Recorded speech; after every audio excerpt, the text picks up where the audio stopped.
এমন কে আছে বলো এ পাথুরে পথে যাবে কিন্তু নিন্দা পোহাবে না। পথ পাথুরে ছিল কোনো সন্দেহ নেই, সময় লাগলো 1 দশক, কিন্তু শেষ পর্যন্ত সম্পূর্ণ হলো বৃত্ত। আজ অকাল পার্বণের সিঙ্গুরে সেই আন্দোলনের স্মৃতিচারণ উঠে এলো মমতা বন্দ্যোপাধ্যায়ের মুখে। শিল্প এবং কৃষির দাঁড়িপাল্লায় কোনো পাল্লাকেই বেশি ঝুঁকতে দিলেন না মুখ্যমন্ত্রী, বরং টাটাদের প্রস্থানের পটভূমিতে দাঁড়িয়ে শিল্প গড়ার আহ্বান জানালেন ওই টাটাদেরই। গোয়ালতোড়ের প্রায় 1000 একর জমিতে দিলেন শিল্পের প্রস্তাব। কৃষির ভিতের ওপর দাঁড়িয়ে আহ্বান করলেন শিল্পের। আজ আমাদের আলোচনায় উঠে আসবে সিঙ্গুরকে ঘিরে থাকা রাজ্য রাজনীতির নানা দিক। তবে শুরু করব ওই ব্যতিক্রমী বার্তা, মমতার শিল্প বার্তা দিয়ে। আমি আপনাদের 1000 একর জমি দেবো, গোয়ালতোড়ে আমার ল্যান্ড ব্যাংকে জমি আছে, করবেন? সিঙ্গুরে তাদের কারখানা আজ অতীত। যে জমি থেকে ন্যানো বের করার স্বপ্ন দেখেছিল তারা, আজ সিঙ্গুর জুড়ে শুধুই সেই জমি ফেরত পাওয়া কৃষকদের জয়োল্লাস। কিন্তু তারই মধ্যে সিঙ্গুরে দাঁড়িয়ে টাটাদের উদ্দেশ্যে বিনিয়োগের বার্তা দিলেন মমতা বন্দ্যোপাধ্যায়। আমি 1 মাস সময় দিলাম, একটু ভাবুন। 1 মাসের মধ্যে আমি আপনাদের 1000 একর জমি দেবো, গোয়ালতোড়ে আমার ল্যান্ড ব্যাংকে জমি আছে। যদি কেউ অটো ইন্ডাস্ট্রি করতে চান, সে টাটাই হোক, BMW হোক বা অন্য কেউ হন, তাদের জন্য জমি রাখা থাকবে। যদি করেন, দয়া করে অমিত মিত্র ফাইন্যান্স মিনিস্টার অথবা আমার চিফ সেক্রেটারির সাথে যোগাযোগ করুন। পলিসি যদি ভুল না হতো, 1000 একর জমি জেদাজেদি করতে গিয়ে টাটা বাবুরা এখানে কারখানা করতে পারলেন না। তবে এও বুঝিয়ে দিলেন সরকার ল্যান্ড ব্যাংক থেকে জমি দেবে, কিন্তু জোর করে জমি অধিগ্রহণ করবে না। আমরা কৃষিও চাই, আমরা শিল্পও চাই, জোর করে আমরা জমি অধিগ্রহণ করি না। গোয়ালতোড়ের যে জমিতে টাটা গোষ্ঠীকে শিল্পের প্রস্তাব মমতা বন্দ্যোপাধ্যায় দিলেন, 6 দশকে বিধানচন্দ্র রায়ের আমলে পাটজাত দ্রব্য তৈরির একটি সংস্থার জন্য এই জমি অধিগ্রহণ করা হয়। 2011 সালে মমতা বন্দ্যোপাধ্যায় মুখ্যমন্ত্রী হওয়ার পর ল্যান্ড ব্যাংকের জন্য জমির খোঁজ করতে গিয়ে এই জমির খোঁজ পান। এরপরই 100 একর জমি সংস্থার জন্য রেখে বাকিটা ল্যান্ড ব্যাংকের জন্য অধিগ্রহণ করে তৃণমূল সরকার। কিন্তু শেষ পর্যন্ত সিঙ্গুরে কি হবে? শুধুই কৃষি না শিল্প? এই জমি চাষের যোগ্য করে ফেলতে হবে, তারপরে তার নিজের জমি। কে কাকে বিক্রি করবেন, কে কি করবেন, এটা তার ব্যক্তিগত অধিকার। সে অধিকার নিয়ে কথা বলার অধিকার আমাদের কারো নেই। অর্থনীতিবিদদের একাংশের মতে সুপ্রিম কোর্ট জমি অধিগ্রহণ প্রক্রিয়াকে বেআইনি বলেছে, অর্থাৎ জমি অধিগ্রহণ সঠিক হলে শিল্প করতে কোনো অসুবিধাই নেই। গত 10 বছরে শিল্প না আসার একটা বিরাট কারণ হিসেবে এটাকে দেখানো হচ্ছিল, সেইটা কিন্তু সেই অনিশ্চয়তাটা বোধহয় কেটে গেল। সরকার জমি অধিগ্রহণ করতে পারেন, কিন্তু তাতে পদ্ধতিগত ত্রুটি থাকলে কিন্তু সেই অধিগ্রহণ বাস্তবায়িত হবে না। আর যার আমলে সিঙ্গুরে কারখানা গড়ার যাবতীয় উদ্যোগ, সেই বুদ্ধদেব ভট্টাচার্য এদিন নিজেকে বন্দী করে রেখেছিলেন আলিমুদ্দিনেই। সিঙ্গুরের জমি ফেরত নিয়ে প্রশ্ন করা হলে তিনি কোনো উত্তরও দিতে চাননি। স্যার, একটা প্রশ্ন ছিল, আজকে সিঙ্গুরে জমি দেওয়া হলো, স্যার কিছু বলবেন স্যার? আর মমতা বন্দ্যোপাধ্যায় তখন সিঙ্গুরে বিজয় উৎসব পালন করছেন। বিতনু চট্টোপাধ্যায়, অরিত্রিক ভট্টাচার্য ও পার্থপ্রতিম ঘোষ, এবিপি আনন্দ। সরাসরি কথা বলবো অর্থনীতিবিদ অভিরূপ সরকারের সঙ্গে। অভিরূপ বাবু, নিঃসন্দেহে 10 বছরের জমি আন্দোলন, মমতা বন্দ্যোপাধ্যায়ের রাজনৈতিক কেরিয়ারের একটা বৃত্ত সম্পূর্ণ, এইসব তো আছেই, কিন্তু আমার মনে হচ্ছে রাজ্যের মানুষের কাছে সবথেকে গুরুত্বপূর্ণ আজকের এই অনুষ্ঠানের সেটা হচ্ছে সিঙ্গুরের জমিতে দাঁড়িয়ে টাটাকে বার্তা একেবারে স্পষ্ট, একটা বিকল্প গোয়ালতোড়ের প্রায় 1000 একর জমি, তার পাশাপাশি খড়গপুর হাওড়াতেও জমি আছে, ল্যান্ড ব্যাংকের কথা উল্লেখ করা। আপনার অর্থনীতিবিদ হিসেবে কি মনে হচ্ছে যে কৃষির পাশাপাশি শিল্প যে অচ্ছুত নয়, শিল্প যে সমান গুরুত্ব পাচ্ছে, তার একটা বার্তা দিতে চেষ্টা করলেন মুখ্যমন্ত্রী? শিল্প তো দরকার, এটা নিয়ে কোনো সন্দেহ নেই। শিল্প ছাড়া তো কোনো দীর্ঘমেয়াদী উন্নয়ন হতেই পারে না। কিন্তু যে বার্তাটা গেল সেটা হচ্ছে যে একটা ধারণা লোকের মনে কোনো কারণে, যে কোনো কারণেই হোক, তৈরি হয়েছিল যে পশ্চিমবঙ্গে সরকারের জমি নীতির জন্য শিল্প আর আসবে না, উদ্যোগপতিরা জমি পাবেন না, সেই জন্যে শিল্প আর হবে না। সেই ধারণাটা ঠিক নয়। কেন ঠিক নয়? আমাদের জমি আছে, আমাদের ল্যান্ড ব্যাংক আছে, আরও নানা জায়গায় নানা জমি আছে। আমি জানি, আমি WBIDCর কথা জানি, আমি তার সঙ্গে যুক্ত। জমি প্রচুর আছে। এখন কথা হচ্ছে যে জমি আগেও ছিল, দূরে পুরুলিয়ায়, বাঁকুড়ায় ইত্যাদি। কিন্তু সমস্যা যেটা ছিল সেটা হচ্ছে যে সেই জমিতে পৌঁছানোর জন্য যে রাস্তাঘাট দরকার বা সেই জমিতে শিল্প করার জন্যে যে বিদ্যুৎ দরকার, জল দরকার, সেগুলো ছিল না। নতুন সরকার, এখন আর তেমন নতুন নয়, যাই হোক, তৃণমূল সরকার ক্ষমতায় আসার পর রাস্তাঘাটের একটা অভূতপূর্ব উন্নতি হয়েছে। বিদ্যুৎ, এই পয়েন্টে আপনাকে থামাতে চাইবো, সেটা হচ্ছে গোয়ালতোড়ের যে জমি, সেটার এই মুহূর্তে অবস্থানটা কি? আমরা জানি যে কয়েক বছর আগে কোরিয়ান একটা শিল্প সংস্থা গেছিল, তাদের ততটা পছন্দ হয়নি, কিন্তু তারপর এটা বাস্তব যে আশেপাশে রাস্তাঘাট নতুন করে হয়েছে, গোটা জমিটাতে পাঁচিল দেয়া হয়েছে। তো এটা কি একটা মানে ভায়াবল অল্টারনেটিভ হতে পারবে টাটাদের ক্ষেত্রে বা অন্য কোনো শিল্প গোষ্ঠীর ক্ষেত্রে? আমি একদম স্পেসিফিক্যালি গোয়ালতোড়ের ওই 930 একর বা কম বেশি 1000 একরের হিসেবে আসতে চাইছি। দেখুন, হ্যাঁ হ্যাঁ অবশ্যই, হ্যাঁ, মানে খুব মানে অনেস্টলি বলতে গেলে গোয়ালতোড়ের ওই জমিটার এক্স্যাক্ট লোকেশন বা এক্স্যাক্ট সুবিধে অসুবিধে আমি বলতে পারবো না, আমি তো দেখিনি আগে। কিন্তু জেনারেলি এটা বলতেই পারি যে রাস্তাঘাট, এটা তো মেদিনীপুরে, পশ্চিম মেদিনীপুরের রাস্তাঘাট সত্যিই খুব ভালো হয়ে গেছে। এবং যদি কোথাও কানেক্টিভিটির কোনো সমস্যা থাকে, সরকার যে হারে রাস্তাঘাট তৈরি করেছেন, আমার মনে হয় না সেই সমস্যাটা সমাধান করতে কোনো অসুবিধা হবে।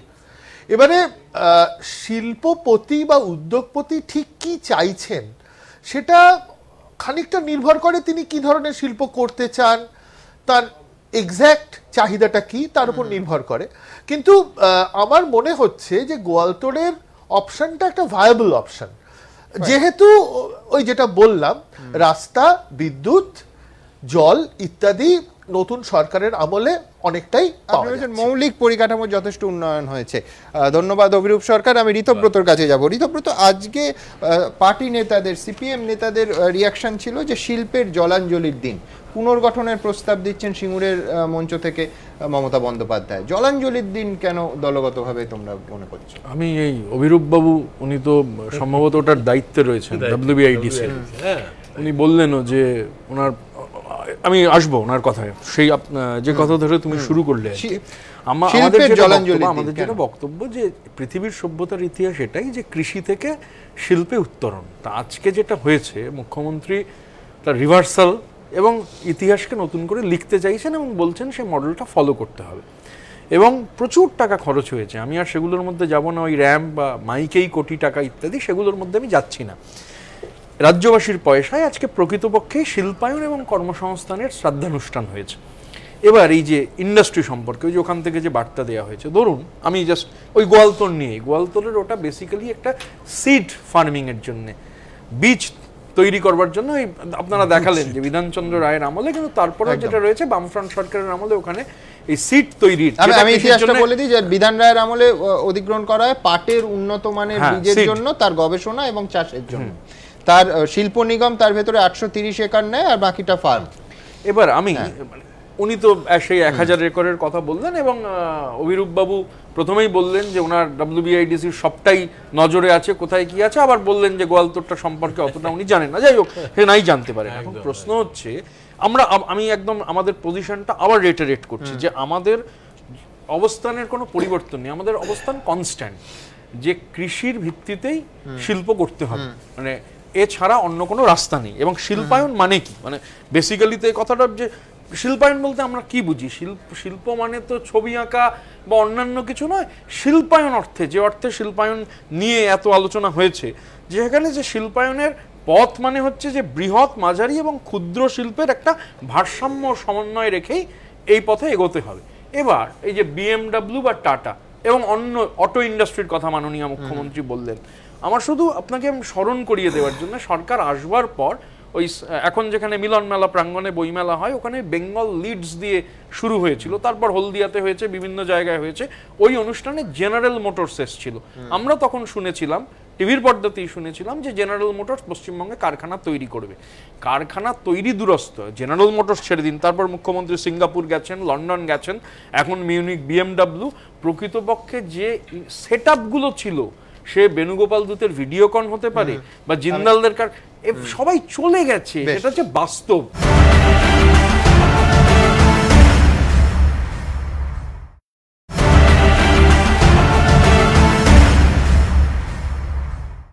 আমি সুমন বাবুর কাছে যাবো, কতটা তাৎপর্যপূর্ণ যে ওই সিঙ্গুরের মঞ্চের ওপর দাঁড়িয়ে শিল্পের আবাহন?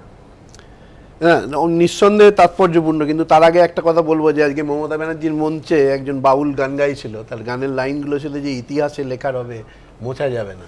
এখন এই যে বক্তব্যটা, এটা এত বেশি প্রাসঙ্গিক, মানে কথা রাখা, যেটা প্রায় একটা অসম্ভব জায়গায় দাঁড়িয়ে আজকে মমতা বন্দ্যোপাধ্যায় সেই কৃষকদের যে মৌলিক অধিকারটা পূরণ করলেন, এটা কিন্তু সবথেকে বড় সাফল্য। এবং মনে রাখতে হবে যে শিল্পের বিরুদ্ধে কিন্তু আন্দোলনটা হয়নি, আন্দোলন হয়েছিল জমি অধিগ্রহণের বিরুদ্ধে। সেটা তো ওনারা বলতেই পারেন, কারণ একমাত্র বঙ্গ সিপিএম ছাড়া জমি অধিগ্রহণ পদ্ধতি সিঙ্গুরে ভুল হয়েছিল, এটা আর বাদবাকি সবাই স্বীকার করেছে। পলিট ব্যুরো বিবৃতি দিয়ে বলেছে যে প্রশাসনিক এবং রাজনৈতিক ভুল হয়েছে। এবং ওনাদের যে বর্তমান সর্বভারতীয় সম্পাদক সীতারাম ইয়েচুরি 2015 সালের জুলাই মাসে পিপুলস ডেমোক্রেসিতে একটা প্রবন্ধ লিখেছিলেন, যে প্রবন্ধতে তিনি পরিষ্কার বলেছিলেন যে কিছু মন গড়া ধারণার ভিত্তিতে এমন কিছু সিদ্ধান্ত নেওয়া হয়েছিল, যে সিদ্ধান্তে মনে হয়েছিল যে আমরা যেহেতু 235, আমাদের শিল্পায়ন পদ্ধতিটা সঠিক।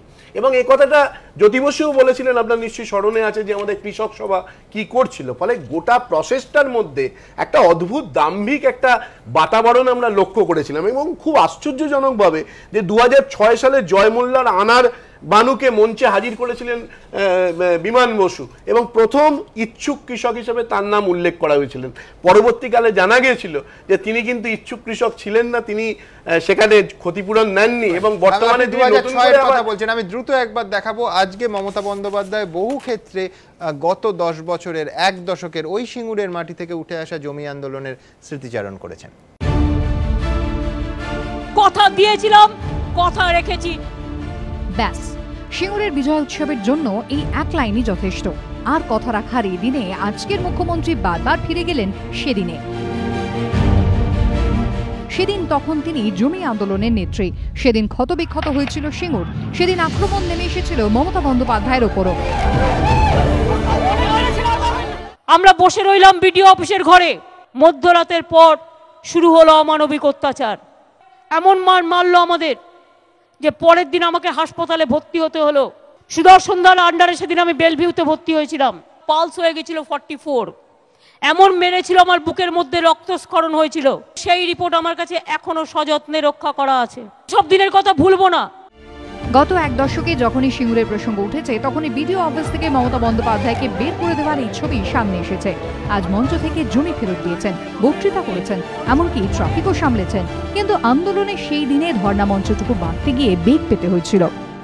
10 দিন পেরিয়ে গেছে, সারাক্ষণ ভয়ে ভয়ে থাকতাম আমরা, কখন পুলিশ পাঠিয়ে আমাদের আন্দোলনটাকে ভেঙে দেবে।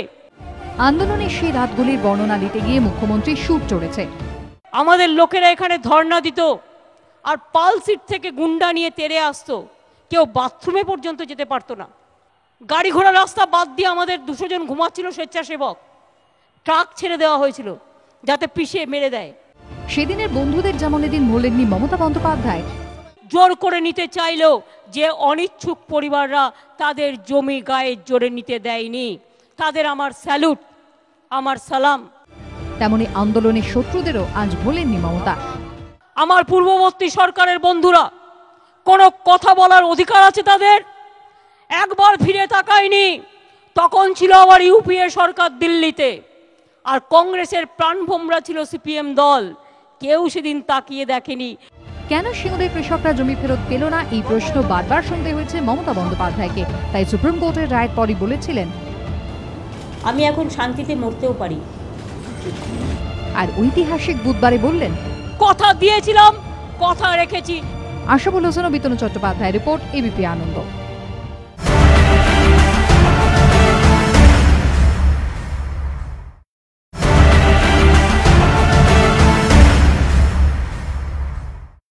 ওম প্রকাশ মিশ্রের কাছে যাব। সেই সময় বন্ধু ছিলেন ইউপিএ সরকার, পাশে দাঁড়াননি মমতা বন্দ্যোপাধ্যায়। হ্যাঁ, সেই সময় প্রণববাবু দায়িত্বে ছিলেন পশ্চিমবঙ্গের, প্রণব মুখার্জি পশ্চিমবঙ্গের দায়িত্বে ছিলেন।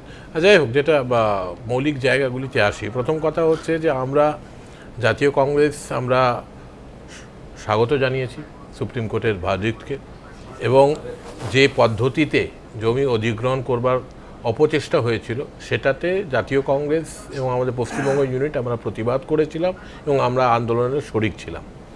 দ্বিতীয়ত আমি বলবো যে যেভাবে আন্দোলনটা পরিচালিত হয়েছিল সেটা একেবারেই গণতান্ত্রিক ছিল না, এবং আজকে আপনি কল্পনা করতে পারেন যে আন্দোলনটা পরিচালিত হয়েছিল না আন্দোলনটা আর কি, আন্দোলনকে যেভাবে হাইজ্যাক করে নেওয়া হয়েছিল মমতা বন্দ্যোপাধ্যায় এবং তৃণমূল কংগ্রেস পক্ষ থেকে। শুনুন, সেই সময় আজকে একটা বড় জয় তাদের হয়েছে, ওই সময় একটা পলিটিক্যাল ওয়াইল্ডারনেসে ছিল। তৃণমূল কংগ্রেস আর কি খুবই সামান্য আসন পেয়েছিল 2006 সালের নির্বাচনে। পরবর্তীতে বলছে অধিগ্রহণ সেটা তো আমরাও বলছি, আমরা তো বলছি যে অধিগ্রহণটা বেআইনি ছিল, কিন্তু পাশাপাশি তার যে প্রতিবাদ এবং সেটার যে প্রতিরোধ এবং তার যে মানে ওভারঅল আর কি যে মেসেজ, সেটা আমাদের পশ্চিমবঙ্গের জন্য ভালো হয়নি, এটাই কিন্তু ইতিহাসে। আপনি বলছেন আন্দোলনের পদ্ধতি নিয়ে প্রশ্ন, অবশ্যই সেটা করছি। আর সেকেন্ড আমি যেটা বলবো যে এটা একটা ফ্যাক্ট যে মমতা বন্দ্যোপাধ্যায়ের সরকার প্রতিষ্ঠিত হয়েছে, নতুন করে তারা নির্বাচিত হয়েছেন, ভীষণ তাদের জনপ্রিয়তা। কিন্তু খেয়াল করে দেখুন না, গত 5-6 বছর ধরে পশ্চিমবঙ্গ ইকোনমিক্যালি আমরা কি ডেভেলপ করতে পারছি? অভিরূপ সরকার উনি নিজেই বলছেন WBDICর সঙ্গে উনি যুক্ত, আর এত বড় একটা জায়গা যেটা ল্যান্ড ব্যাংক হিসাবে মমতা বন্দ্যোপাধ্যায় আজকে ঘোষণা করছেন যেটা রয়েছে, তিনি গোয়ালতোড় সম্পর্কে সেই জমি সম্পর্কে পর্যন্ত জানেন না। এইটা হচ্ছে ওয়েস্ট বেঙ্গল গভর্নমেন্টের যে ওভারঅল সিনারিও। আর খেয়াল করে দেখবেন যে এখন এই সমস্ত ডিবেটের তো কোনো প্রয়োজন নেই। আজকে ভারতবর্ষের পার্লামেন্ট সর্বসম্মতিক্রমে একটা আইন পাস করেছে, যেটা 1894 আইনকে রিপ্লেস করেছে না, এখানে ইম্পর্টেন্ট এটা একমাত্র একমাত্র পলিটিক্যাল পার্টি যেটাকে অপোজ করবার চেষ্টা করেছে সেটা হলো তৃণমূল কংগ্রেস।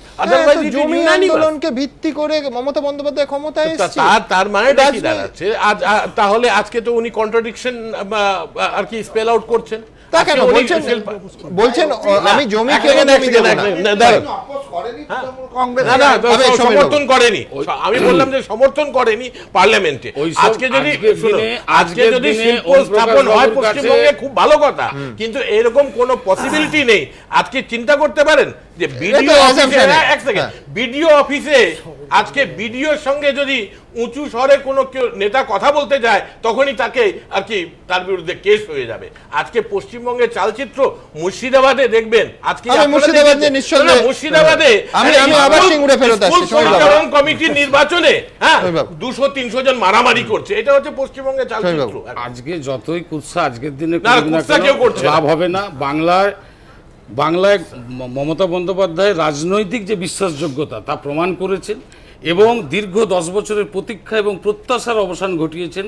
সুপ্রিম কোর্টের রায় তা প্রমাণ করে দিয়েছে। দৃষ্টান্ত সৃষ্টিকারী মমতা বন্দ্যোপাধ্যায়, যিনি বাংলা তথা ভারতবর্ষের সেরা মুখ্যমন্ত্রী হিসেবে চিহ্নিত হতে। আমি 2006 সেই পরের পর আন্দোলন, ধর্ণা মঞ্চ, সেই ধর্ণা মঞ্চের অনেককেই আজকের মঞ্চে 10 বছর পরে দেখা গেল। কাদের দেখলাম, কাদের দেখতে পেলাম না, দেখুন। মনে রাখবেন, সিঙ্গুর পথ দেখিয়েছে, নন্দীগ্রাম গ্রহণ করেছে, নেতাইও প্রতিবাদ করেছে। সিঙ্গুর তাকে পথ দেখিয়েছিল। সিঙ্গুরের পথে দাঁড়িয়ে আজ তার কৃতজ্ঞতা স্বীকার করলেন মমতা বন্দ্যোপাধ্যায়। এই সিঙ্গুর নিয়েই ধর্মতলায় তার 26 দিনের অনশন মঞ্চ আজ ইতিহাসের পাতায়। 3 তারিখে প্রদীপদাকে বললাম, প্রদীপদা আমি অনশনে যাব। প্রদীপদা বললেন ওরা তো তোমাদের কথা শুনবে না। আমি বললাম যদি না শোনে আমি দরকার হলে I will sacrifice my life, কিন্তু একটা আন্দোলন হয়ে থাক যেটা মানুষ বুঝবে গণতন্ত্রের জয় শান্তিপূর্ণভাবে হয়। 4 তারিখ থেকে অনশন শুরু করলাম, আর অনশন ভাঙলো 29 তারিখে। সেদিনের পর এদিন সম্পূর্ণ অন্য পরিস্থিতি, আরেক মঞ্চ।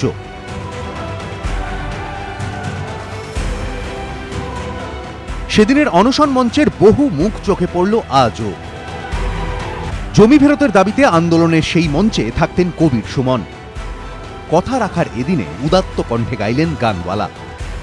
ফসলের গান গাইছিল যারা সাম্যের হাত ধরে, এখন তারাই পোড়ায় ফসল পুঁজির দালালি করে।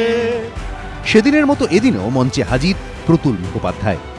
আমি বাংলায় গান গাই, আমি বাংলার গান গাই, আমি আমার আমি কে চিরদিন এই বাংলায় খুঁজে পাই। শাওলি মিত্ররা সেদিন মমতা বন্দ্যোপাধ্যায়ের আন্দোলনে সামিল হয়েছিলেন। আজ প্রতিশ্রুতি পূরণের সাক্ষী হলেন তিনিও। তবে আন্দোলনের সেদিনের পুরনো কিছু মুখ যেমন চোখে পড়ল, তেমনি দেখা গেল না কাউকে কাউকে। তার অন্যতম অপর্ণা সেন। সেদিন প্রবল পরাক্রমে মঞ্চ সামলাতেন মদন মিত্র।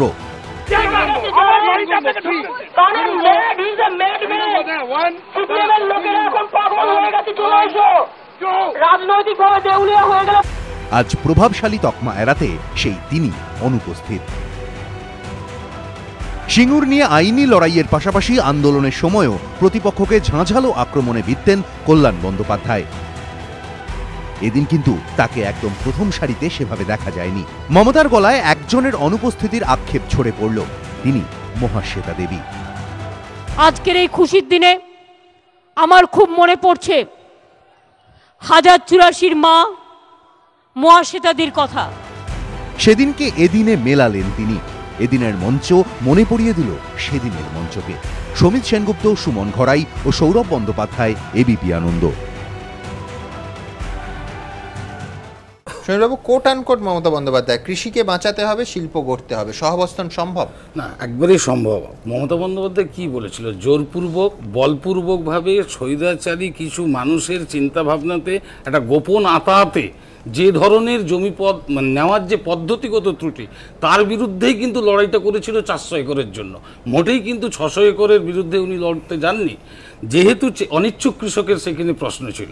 অর্থাৎ আমি আজকের দিনে বলবো যে বিরোধীদের অস্তিত্ব যখন একবারে সংকটের দিকে প্রায় অবলুপ্তের পথে, সেই জায়গায় আজকে আমি বলবো একটাই, যে আজকের দিনে অন্তত যেখানে কথা রাখার উৎসব, সিঙ্গুর উৎসব, একটা মানুষের জয় হয়েছে, একটা সুপ্রিম কোর্টের রায় যেখানে কৃষকের অধিকারের পক্ষে গেছে, আজকে অন্তত উচিত সবাই অন্তত মমতা বন্দ্যোপাধ্যায়কে সাপোর্ট করা। কারণ জানেন যে বাঙালির 12 মাসে 13 পার্বণ, কিন্তু আজকের যে দিন দেখলাম এটা 14 পার্বণে পরিণত হয়েছে। ঘটনাচক্রে আজকে 14 তারিখ সিঙ্গুর দিবস হিসেবেও প্রতি বছর পালিত হবে।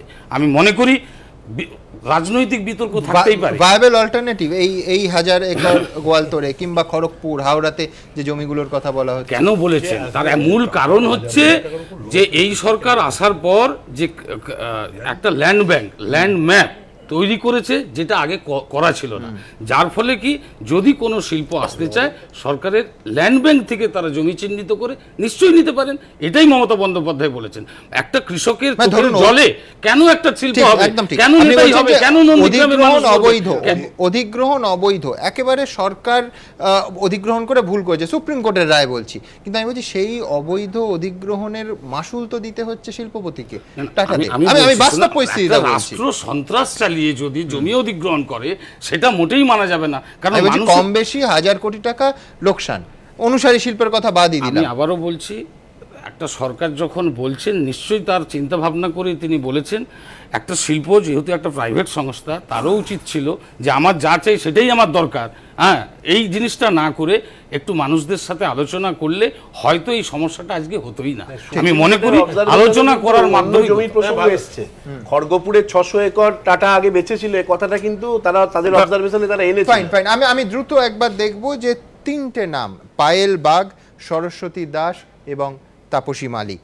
তাপসী অবশ্যই, তাকে এই আন্দোলনের একদম শুরুতেই হারিয়েছি আমরা, কিন্তু দুজন সেই 2006 থেকে এই 2016-তে উপস্থিত ছিলেন। একজন আজ আর নেই, বাকি দুজন আছে। সিঙ্গুর আন্দোলনের 3 উজ্জ্বল মুখ। কতগুলো স্মৃতি মনে থাকে, বেদনার মধ্যে হলেও মনে থাকে। দিনটা ছিল 2006-এর 18 ডিসেম্বর। সিঙ্গুরের অধিগৃহীত জমিতে উদ্ধার হয় তাপসী মালিকের অগ্নিদগ্ধ দেহ। সেই ঘটনা তোলপাড় ফেলে দিয়েছিল। দীর্ঘ 10 বছর পর সেই আন্দোলনের জয়। সুপ্রিম কোর্টের নির্দেশে জমির নথি পর্চা হাতে পেলেন কৃষকরা। তবে তাপসী আর ফিরবে না।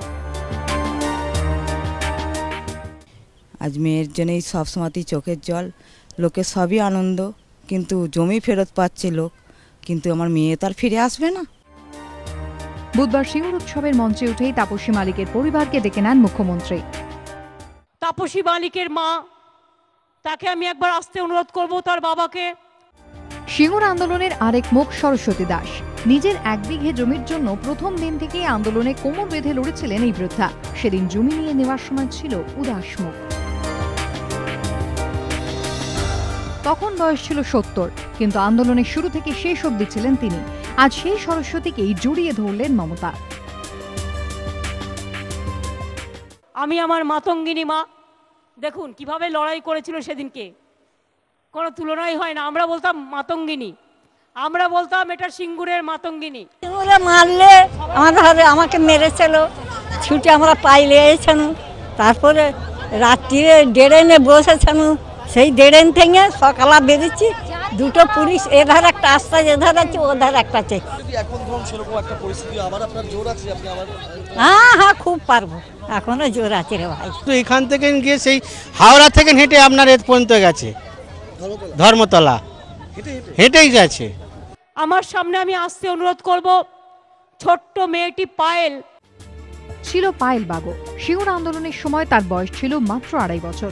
2006 সালের 25শে সেপ্টেম্বর মমতা বন্দ্যোপাধ্যায়কে যেদিন বিডিও অফিস থেকে বার করে দেওয়া হয়, সেদিন মায়ের কোলে সেখানে গিয়েছিল ছোট্ট পায়েলও। তার বিরুদ্ধে বোমা মারার মামলা হয়। মাত্র 2.5 বছর বয়সে জেলে কাটানো সেই দিনগুলো আজও আবছা মনে পড়ে তার।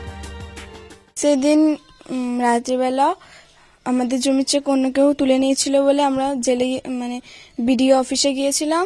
আজ খুব আনন্দ হচ্ছে, যার জন্য জেলে গিয়েছিলাম তার ফল ফলেছে। 25শে সেপ্টেম্বর বিডিও অফিসে আমাদের জমির চেক অন্যজন নিয়ে চলে যাচ্ছে, এই জন্য আন্দোলন করতে গিয়েছিলাম। কিন্তু এখন কেউ অন্যের চেক নিয়ে নিলে অপেক্ষা করছে শাস্তি। সেদিন যদি কারোর নাম মিথ্যা ভাঙিয়ে কেউ যদি ভুল চেক নিয়ে থাকে, তার বিরুদ্ধে এফআইআর হবে। আর 2, এবারে যে জমির দলিল দেওয়া হবে, জমির দলিল দেওয়া হবে, পর্চাই বলো চেক ভেরিফাই করে দেবে। বুধবার এইসব মানুষগুলোর কাছে জয়ের দিন।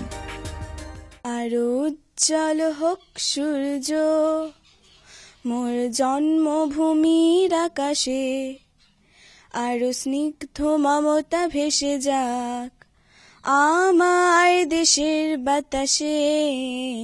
রাজশ্রী দত্তগুপ্ত, সমিত সেনগুপ্ত ও অর্ণ মুখোপাধ্যায়ের রিপোর্ট, এবিপি আনন্দ।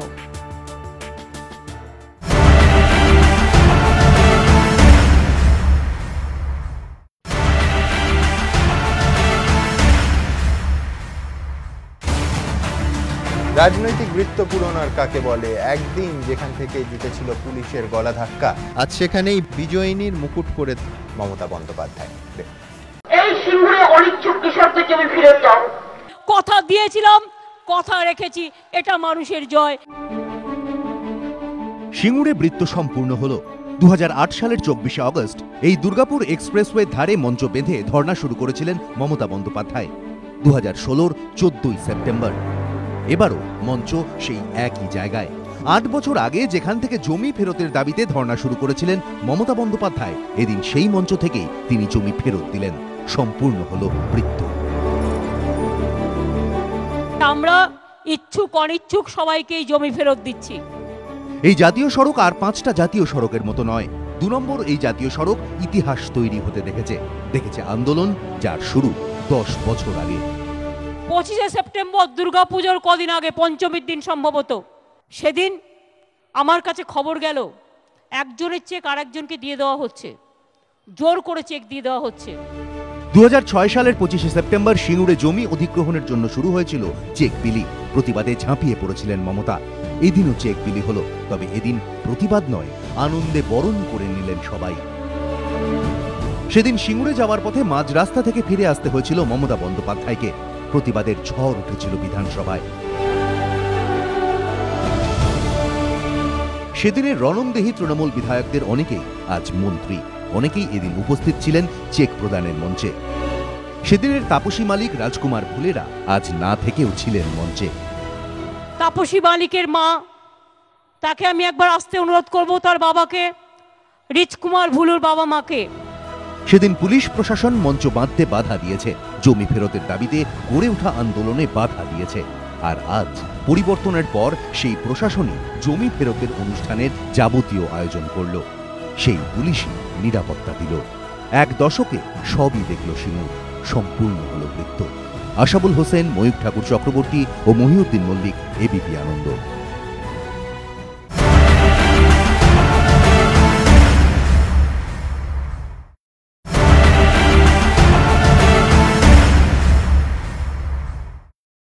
সেদিন আর এদিন নিঃসন্দেহে মাঝের এই 10টা বছরে রাজ্য রাজনীতি আবর্তিত হয়েছে ওই সিঙ্গুরকে কেন্দ্র করে, এমনকি রাজ্যপালকেও দৌত করতে নামতে হয়েছে। দেখুন, আমাদের খুব সহানুভূতি দেখিয়েছিলেন, তার নাম গোপাল গান্ধী, তিনি আজকে এখানে নেই। আমি তাকে এই সভা থেকে আমাদের ধন্যবাদ জানাচ্ছি এবং পার্থদাকে বলবো আমাদের গ্র্যাটিটিউড পৌঁছে দেওয়ার জন্য। বুধবার সিঙ্গুরের মঞ্চ থেকে বারবার মমতা বন্দ্যোপাধ্যায় ডুব দিলেন অতীতে, সেই অতীত যা আজ তার সোনালী বর্তমানের ভিত্তিভূমি। অনেকেরই মনে প্রশ্ন, যদি সেদিন মমতা বন্দ্যোপাধ্যায়ের দাবি মেনে 600 একরে শিল্প আর 400 একরে কৃষির ফর্মুলা মেনে নিতেন বুদ্ধদেব ভট্টাচার্য, তাহলে কি হতো? সমঝোতার একটা সম্ভাবনা তৈরিও হয়েছিল। যুযুধান দুই পক্ষের মধ্যে মধ্যস্থতা করতে এগিয়ে এসেছিলেন তৎকালীন রাজ্যপাল গোপাল কৃষ্ণ গান্ধী। সিঙ্গুরের ধর্ণা মঞ্চ থেকে মমতা বন্দ্যোপাধ্যায় সরাসরি রাজভবনে গিয়েছিলেন। রাজভবনে বৈঠকে বসেছিলেন বুদ্ধদেব ভট্টাচার্য, মমতা বন্দ্যোপাধ্যায়। সেই প্রথমবার বুদ্ধদেব মমতার বৈঠক, 2 দফায় বৈঠক হয়। 2008 সালের 8ই সেপ্টেম্বর রাজ্যপালের মধ্যস্থতায় সিঙ্গুর সমঝোতার লক্ষ্যে রাজভবন চুক্তি সই হয় তৎকালীন মুখ্যমন্ত্রী বুদ্ধদেব ভট্টাচার্য ও মমতা বন্দ্যোপাধ্যায়ের মধ্যে। সেদিনের সেই বৈঠক থেকে সাময়িকভাবে একটা সূত্র বেরিয়ে এসেছিল। রাজ্যপাল জানিয়েছিলেন অনিচ্ছুক কৃষকদের যতটা সম্ভব জমি ফেরত দেবে বাম সরকার। একটি কমিটি বিষয়টি খতিয়ে দেখে 1 সপ্তাহের মধ্যে রিপোর্ট দেবে। ততদিনে সিঙ্গুরে বন্ধ রাখা হবে কাজ।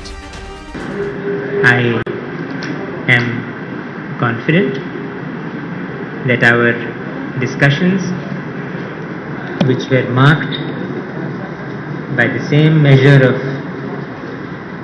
frankness and cordiality, will lead to a satisfactory conclusion. তখনকার মতো বরফও কিছুটা গলেছিল। 2008 সালের 24শে আগস্ট থেকে প্রকল্প এলাকার ধারে 2 সপ্তাহ ধরে চলা ধর্ণা প্রত্যাহার করে নিয়েছিলেন মমতা বন্দ্যোপাধ্যায়। আমরা এই ধর্ণা অফিসিয়ালি আমরা উইথড্র করবার কথা বলবো, কিন্তু আমরা লক্ষ্য রাখবো সবকিছু ঠিকঠাক হয়ে যাবে আশা করব, তা নাহলে কিন্তু আবার আমরা আমাদের প্রোগ্রামে ফিরে যাব। আমরা আমাদের ধর্ণাটাকে সাসপেন্ড করে রাখবো। আশার আলো দেখেছিলেন তৎকালীন মুখ্যমন্ত্রী বুদ্ধদেব ভট্টাচার্য। সরকার এখনো আন্তরিক চেষ্টা চালিয়ে যাচ্ছে, কিন্তু শেষ পর্যন্ত তাতেও জট কাটেনি। তারপরই টাটা সিঙ্গুর ছেড়েছে, ন্যানো রাজ্য থেকে বেরোয়নি। আজ সেই সিঙ্গুরই জমি ফেরত পেল। সবার আরও একবার মনে পড়ে গেল গান্ধীজির দৌহিত্রের কথা। এবিপি আনন্দ। দেবজ্যোতি, আমি একেবারে রাজনীতির কথায় আসবো, যেখান থেকে ঋতব্রত শুরু করেছিল, যে কৃষকদের পাশে তৃণমূল এবং আজকে বামেরা বলছেন যে শিল্পের জলাঞ্জলি, শ্রাদ্ধানুষ্ঠান বলছেন। কোথাও কি এই সুপ্রিম কোর্টের রায় বামেদের পক্ষে একটা ধাক্কা? আমার মনে হচ্ছে খুব বড় ধাক্কা, বড় একটা রাজনৈতিক ধাক্কা। তার কারণ politics is all about public perception. সুখ্যাতি সুপ্ত তত্ত্বের লড়াইয়ের থেকে বড় হচ্ছে আম জনতা রাজনীতিটাকে নিয়ে কী ভাবছে। আমি ঋতুর কথায় আসবো, মানে আমি কেন বলছি এটা, ধরো 1936 সালে কৃষক সভার জন্ম। এই 1936 সালের কৃষক সভার জন্ম থেকে 1976, এই 40টা বছর যদি দেখি, তাহলে বামপন্থীরা কখনো ফসলের জন্যে কখনো জমির জন্যে লড়াই করেছে। এটা হচ্ছে বামপন্থীদের ইতিহাস। 77 সালে বামফ্রন্ট সরকার ক্ষমতায় আসলো, ভূমি সরকার সংস্কার করলো, ভূমিহীনদের জমি দিল, অপারেশন বর্গা করলো। বর্গাদারকে তুমি উচ্ছেদ করতে পারবে না, বর্গাদার নথিভুক্ত হলো, একটা ভোট ব্যাংক তৈরি হলো বামেদের। আমি কোথায় বলছি, রাজনৈতিক কোথায় গিয়ে ধাক্কাটা রেখেছে বামেদের, একটা বিরাট রাজনৈতিক ভোট ব্যাংক তৈরি হলো, যে গ্রামের কৃষক, ভাগ চাষি, ক্ষেত প্রচুর, গরিব গুরব, এটা হচ্ছে বামেদের ভোট ব্যাংক। বাম মানে এদের ফসলের জন্য লড়ে, বাম মানে এদের জমির জন্য লড়ে। এই ভোট ব্যাংকটা এত সলিড একটা ভোট ব্যাংক হলো, তুমি লক্ষ্য করে দেখবে যখন 2001 সালে যখন বাংলা বাঁচাও জোট হলো, কংগ্রেস এবং বামেদের, কংগ্রেস এবং তৃণমূলের জোট হলো বিধানসভা ভোটে, বুদ্ধদেব ভট্টাচার্য যে 199টা আসন নিয়ে বামফ্রন্ট ব্যাক করলো, মূলত গ্রাম থেকে ব্যাক করে আসলো। গ্রাম কিন্তু বুদ্ধবাবুর পাশে দাঁড়ালেন। আমি বলছি 2006-এ 235-এর পর সিনারিটা চেঞ্জ করে গেল। সিনারিওটা চেঞ্জ করে গেল এইভাবে যে এক দাঁড়িয়ে গেল হচ্ছে আমল চেঞ্জ করে দাঁড়িয়ে গেল যে বামেরা তখন বললো ওই ঋতু যেটা দিয়ে আরম্ভ করেছিল কৃষি থেকে শিল্পে উত্তরণ, কিন্তু মুশকিল হলো কৃষি থেকে শিল্পে উত্তরণের এই বার্তাটা মানুষকে বামেরা বোঝাতে ব্যর্থ হলো। অনেক কারণের মধ্যেও একটা কারণ হচ্ছে বামেদের জনসংযোগটা নষ্ট হয়ে গেছিল, তাহলে শিল্পর কথাটা বোঝাতে পারলো না। ঋতব্রত আজকেও কিন্তু বলেছে তারা তাদের পুরনো অবস্থানে এবং শিল্পমুখী অবস্থানে। হ্যাঁ, আমার সেটা নিয়ে কোনো দ্বিমত নেই, কিন্তু এই যে কৃষি থেকে শিল্পের উত্তরের এই যে 2006 স্লোগান 235-এর পর, তুমি বলছো বিষয়টা এরকম দাঁড়িয়ে গেল কৃষকের পাশে তৃণমূল আর শিল্পের পাশে বামেরা। হ্যাঁ, এবার মমতা বন্দ্যোপাধ্যায় তুমি আজকে লক্ষ্য করলে না, তুমি এটা আমি দুঃখে ছিলাম, সিঙ্গুরের মঞ্চ থেকে স্লোগান উঠছে লাগল যার জমিতা, কার স্লোগান? ওখান থেকে হেই সামালো আজকে অধিকাংশ 90% যা গান গাওয়া হয়েছে মঞ্চে সমস্ত আমি বলছি একেবারে বামেদের সমস্ত সভায় তার আগে যদি গায়ক গায়িকা না থাকতেন টেপ চালানো হতো যে গান। আমি তো বামপন্থীদের থেকেও বেশি বামপন্থী হয়েছে তৃণমূল কংগ্রেস, তাই তো? বলা হয়েছে বামপন্থীদের থেকে বেশি বামপন্থী হয়েছে।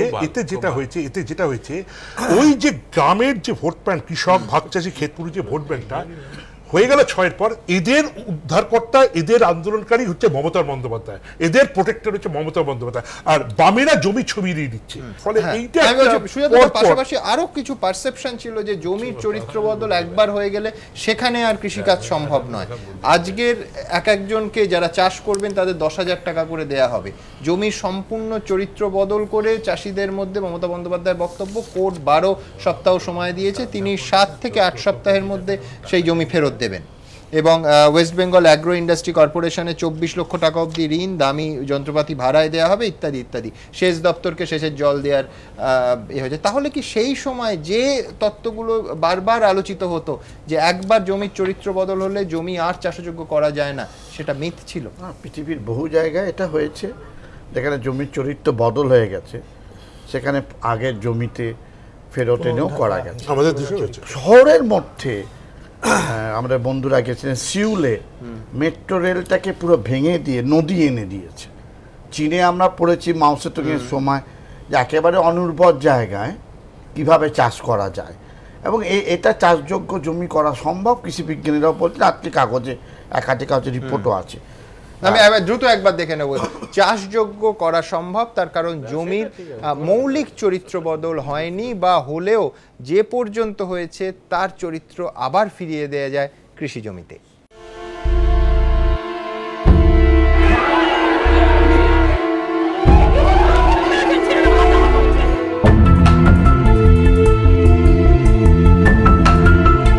এক দশকের প্রতীক্ষার অবসান, অবশেষে জমি ফেরত পেল সিঙ্গুর।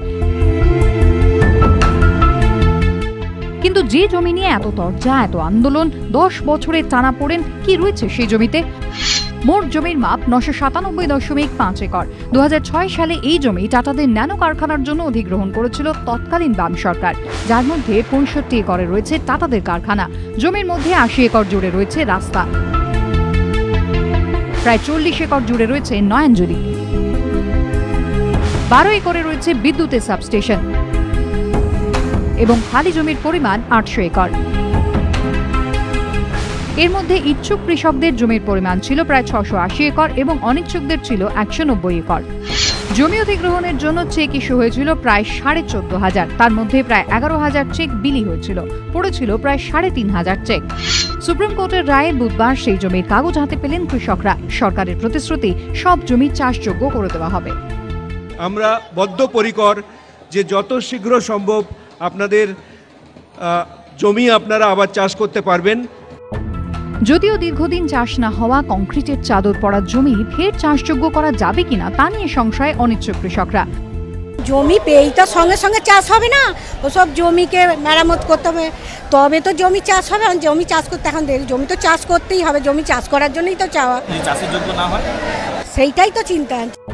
বাম আমলে হাতে জমি পাওয়ার পর টাটাদের কারখানা গড়ার জন্য প্রথমে জমির ওপর ইট, বালি, পাথর দিয়ে কংক্রিটের ঢালাই করা হয়।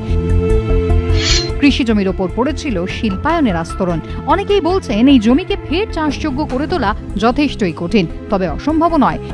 কৃষি বিশেষজ্ঞদের মতে সিঙ্গুরের জমি যে অবস্থায় রয়েছে তাতে সবজি চাষ করাই লাভজনক, তবে আলু চাষ করা কঠিন। বিশেষজ্ঞরা এও বলছেন যে চাষই করা হোক না কেন জমি চাষযোগ্য করে তোলা খরচ ও সময় সাপেক্ষ। কিন্তু কিভাবে চাষযোগ্য করে তোলা যাবে জমি? বিশেষজ্ঞদের মতে গোটাটাই নির্ভর করছে জমির 4টি স্তরের ওপর। নিচের দিক থেকে ধরলে প্রথমে থাকবে মূল মাটি পাথর, তারপরে স্তরে থাকবে ফ্লাই অ্যাশ, তার উপর উর্বর পলিমাটি এবং সবার উপরে থাকবে হিউমাস। এই প্রক্রিয়া মানলে ফের চাষযোগ্য করে তোলা যাবে সিঙ্গুরের জমিকে। সিঙ্গুরের কারখানা থেকে ন্যানো না বেরোলেও জমি থেকে ফসল তোলার আশায় ফের বুক বেঁধেছেন কৃষকরা। রাজশ্রী দত্তগুপ্ত, নিমাই পান্ডার রিপোর্ট, এবিপি আনন্দ। সুজাতা, নিঃসন্দেহে এই জয়ের অন্যতম ভিত্তি হচ্ছে সুপ্রিম কোর্টের রায়। সুপ্রিম কোর্টের যে রায় বললো অধিগ্রহণ অবৈধ। এই রায় 208 সালে অনেকে মামলা করেছিলেন, আমরা এপিডিআর থেকে গণতান্ত্রিক অধিকার আমরা মামলা করেছিলাম। আমরা হাইকোর্টে আমরা কোনো আইনজীবী দিইনি, নিজেদের আমাদের বন্ধুরা দাঁড়িয়েছিলেন। সুপ্রিম কোর্টের প্রশান্ত ভূষণ এই আইনটার আমি একটা দুটো অংশ খুব ইম্পর্টেন্ট, আমি কিছুতেই ওর সাথে একমত নই দেবজ্যোতির। পলিটিক্স মানেই খালি পাবলিক পারসেপশন, পাবলিক পারসেপশন বদলের জন্যই পলিটিক্স। পাবলিক পারসেপশন অনেক রকম থাকতে পারে, আমি সেই তর্কে ঢুকছি না। সেখানে হচ্ছে সবচেয়ে ইম্পর্টেন্ট পয়েন্ট ছিল যে খড়গপুরের কথা আজকে মমতা বন্দ্যোপাধ্যায় বলছেন বা উন্নয়ন অঞ্চলে, এই খড়গপুরে ক্যাবিনেট প্রথমে টাটাকে জমিটা দেখিয়েছিল। পুরো ক্যাবিনেটের মেমোগুলো সুপ্রিম কোর্ট একেবারে 1, 2, 3, 4, 5, 6 করে রেখে দিয়েছে। অনেক পরে ওয়েস্ট বেঙ্গল ডেভেলপমেন্ট কর্পোরেশনটা নিয়েছে, আগে থেকেই ক্যাবিনেটে আলোচনা চলেছে এবং টাটা জোর করেছে সিঙ্গুরে। অর্থাৎ সিঙ্গুরে কারখানা হলো না মানে শিল্প বিরোধী কেউ, প্রশ্নটা তা নয়। কৃষি থেকে শিল্পে উত্তরণের পদ্ধতি না, আমি বলছি 100% টাটাস চয়েস। টাটার চাপের কাছে আত্মসমর্পণ করা একটা জিনিস, এবং তার থেকে বড় কথা হচ্ছে এটা শিল্প, ওটা হলেই শিল্প তো কৃষি থেকে শিল্পে, এটা একেবারে ধোকাবাজি।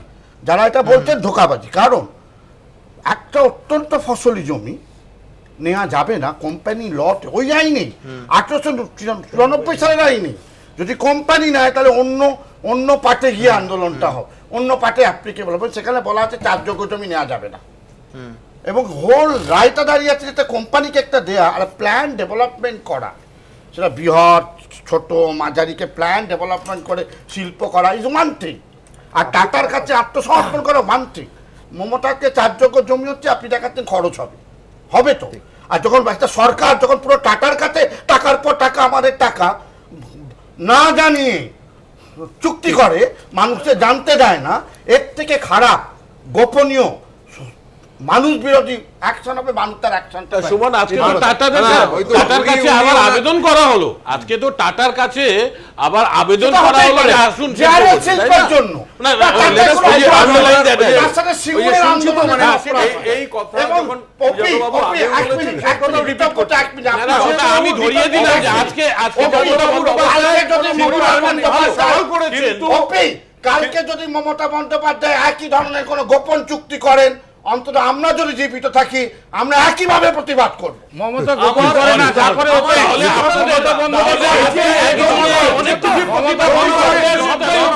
যদি করে হাইপোথেটিক্যাল কথা বলছেন, হাইপোথেটিক্যাল কথা কি আজকে উনি আহ্বান করছেন, আপনি বলছেন যে এটার সঙ্গে সম্পর্কিত না, আজকে উনি আহ্বান করছেন শিল্পকে,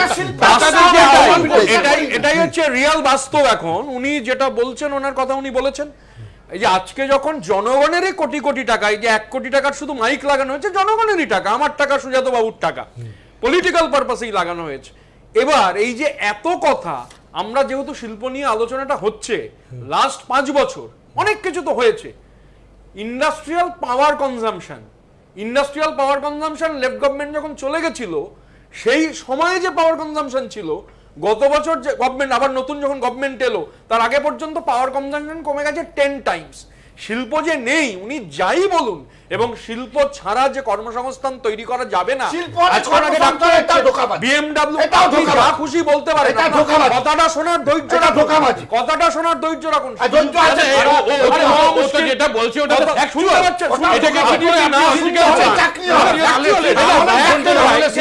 বন্ধ হলো কেন? শিল্পের সঙ্গে সরাসরি কর্মসংস্থান।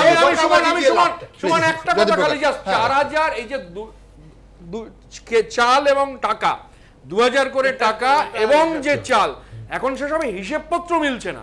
খুব ভালো। আজকে যে জমি ইচ্ছুক অনিচ্ছুক, আমরা শুরুতেই বলেছিলাম অ্যাসেম্বলিতে রেকর্ডেড, আমরা বলেছিলাম ইচ্ছুক অনিচ্ছুকের মধ্যে ভাগ রাখবেন না, নালে আইন বাতিল হয়ে যাবে। আছে এগুলো রেকর্ড, আমি তার মধ্যে যাচ্ছি না, কিন্তু ওই অঙ্কটাও তো এখন দেখতে হবে। এই যে 4000 লোক যে পেয়েছে তো রেকর্ডেড, কিন্তু আজকে সংখ্যাটা কত আমি এই মুহূর্তে জানি না, এক্সাক্ট সংখ্যাটা কত, কিন্তু সংখ্যাটা বেরিয়ে আসবে। আর ইতিহাস আমি একটা খালি কথা, এই যে বারবার কথা আসছে না, ইতিহাস এত সহজে শেষ হয় না। History remains undecided and refuses to end. আজকে ইতিহাসের দিকে তাকিয়ে রয়েছেন বাবু। ইতিহাসের কথা যদি বলি, এই আন্দোলনটার মূল স্পিরিট কি ছিল?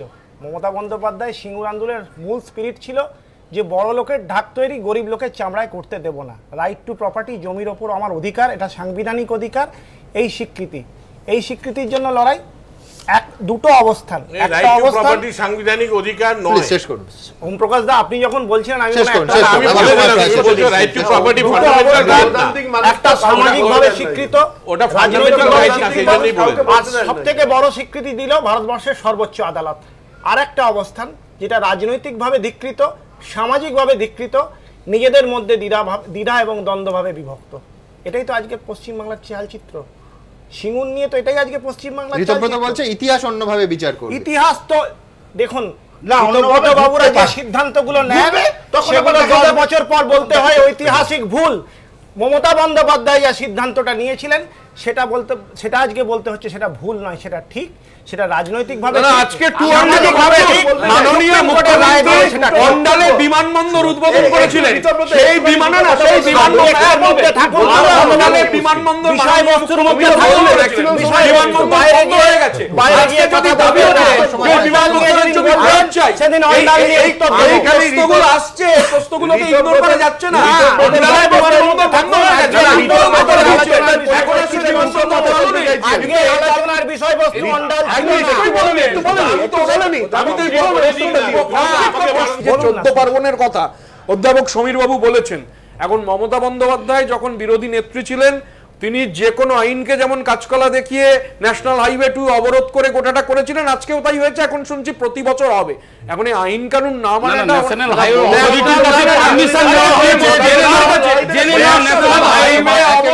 আমি এই অনুষ্ঠান শেষ করব। নিঃসন্দেহে আজ ছিল উৎসবের মেজাজ।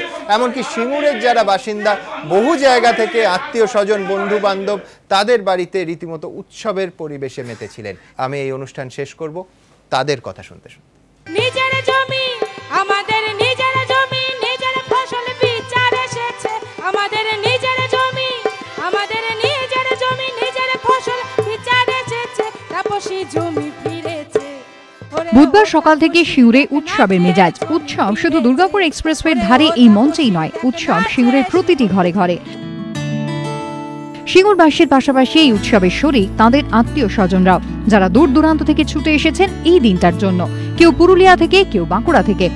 দুর্গাপুজোয় যেমন মানুষ কলকাতায় যায় আর জগদ্ধাত্রী পুজোয় চন্দননগরে, ঠিক তেমনই সিঙ্গুরবাসীর কাছে পুজোর আগে এই পার্বণ তো কোনো দুর্গাপুজো বা জগদ্ধাত্রী পুজোর থেকে কম নয়। উৎসব যখন তখন খাওয়া দাওয়া তো থাকবেই সিঙ্গুরের প্রতিটি বাড়িতে। তাই এদিন ইলাহি রান্না বান্নার আয়োজন। বাজেমেলিয়া সাঁতরা পরিবারে সকাল থেকে হেসেলে ঢুকে পড়েছেন বাড়ির মহিলারা। কেউ আনাজ কুটছেন, কেউ ব্যস্ত রান্নায়। কথা রেখেছেন মুখ্যমন্ত্রী, সিঙ্গুরে জমি ফেরত পাচ্ছে কৃষকরা। স্বাভাবিকভাবেই সিঙ্গুর জুড়ে এখন উৎসবের আবহ, ঠিক যেন দুর্গাপুজো। দুর্গাপুজোর আগে যেমন আত্মীয় স্বজন বাড়িতে আসে, এখানেও বাড়িতে চলে এসছে আত্মীয় স্বজনরা, এবং বাড়িতে তাদের তৃপ্তি ভরে খাওয়ানোর জন্য একদম হেসেল, একদম টইটুম্বুর। আমরা একজনের হেসেলে চলে এসেছি। সাঁতরা বাড়িতে বুধবার আমন্ত্রিতের সংখ্যা 30। মেনুতে মাছ, মাংস, তরি তরকারি কিচ্ছু বাদ নেই। আজকে মেনু হচ্ছে দেশি মুরগি, পাঁঠার মাংস, বেগুন ভাজা, আলু ভাজা, পটল ভাজা, টমেটোমের চাটনি। আমাদের একটা আনন্দ হচ্ছে, জমি ফেরত পেয়েছে, যার জন্য আমাদের খুব আনন্দ হচ্ছে। এসব লোকজন আসবে, ওদেরকে খাওয়ান দাওয়ান করাতে হবে। সাঁতরা বাড়ি যখন রান্নার গন্ধে মোমো করছে, তখন পাশের বাড়ি থেকে ভেসে আসছে হাতা খুন্তির শব্দ। হেসেলে তখন চরম ব্যস্ততা। এই দুটি বাড়ি প্রতীকী মাত্র, উৎসব মুখর গোটা সিঙ্গুরের প্রতীক। কৃষ্ণেন্দু অধিকারীর রিপোর্ট, এবিপি আনন্দ, হুগলি।